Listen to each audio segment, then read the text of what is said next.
Focal Alpha News. Real news for real world. Operation Sindoor has redefined India's military posture with a scale, depth, and technological sophistication unseen since the 1971 war. Unlike previous strikes in Uri, 2016, and Balakot, 2019, which were swift, targeted responses, Sindoor reflects a multi-domain, high-precision offensive spread across Pakistan's Punjab province and Pakistan-occupied Jammu and Kashmir, POJK, signaling a strategic evolution in India's approach to cross-border terrorism. Security experts say that the Uri was a tactical ground-level surgical strike. According to them, Balakot marked the first aerial engagement post-1971. At the same time, Operation Sindoor showcased the fusion of air power, artillery, and unmanned systems in a coordinated, long-duration strike. The use of loitering munitions, suicide drones, and multiple vector platforms also enabled India to target deep and simultaneously across multiple sectors. Another key feature of the Operation Sindoor was the Indian Air Force's strike on Bahawalpur, a high-value target that houses Pakistan Army's 31 Corps headquarters. So, this was not just symbolic but demonstrated India's readiness to target dual-use military terror infrastructure. The IAF deployed Rafale jets equipped with Scalp and Hammer missiles, along with long-range air-to-surface weaponry, extending its strike reach well beyond previous missions. The strike on Bahawalpur was one of the most strategically significant components of Operation Sindoor, as it was carried out by the Indian Air Force using a variety of aircraft platforms.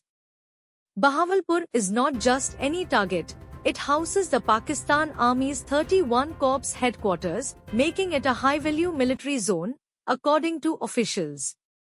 By choosing to strike here, India sent a clear message about its willingness to hit dual-use infrastructure where terror and military assets overlap, say officials. The use of multiple aircraft types ensured both deep penetration and precision, underlining the Air Force's growing operational versatility and long-range strike capability.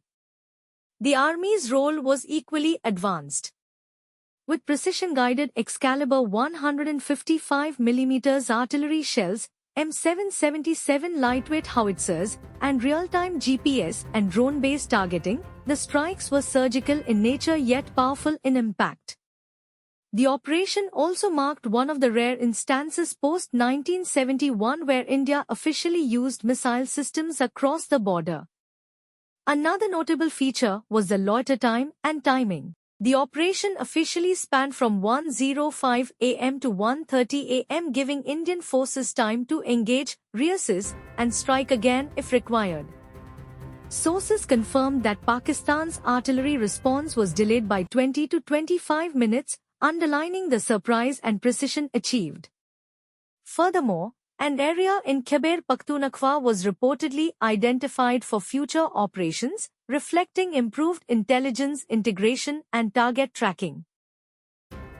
In essence, Operation Sindoor was not just a retaliation, it was a declaration of India's evolving doctrine, decisive, technologically advanced, and strategically unhesitant, capable of striking both terror networks and the infrastructure that shelters them, deep inside hostile territory. Focal Alpha News. Real news for real world.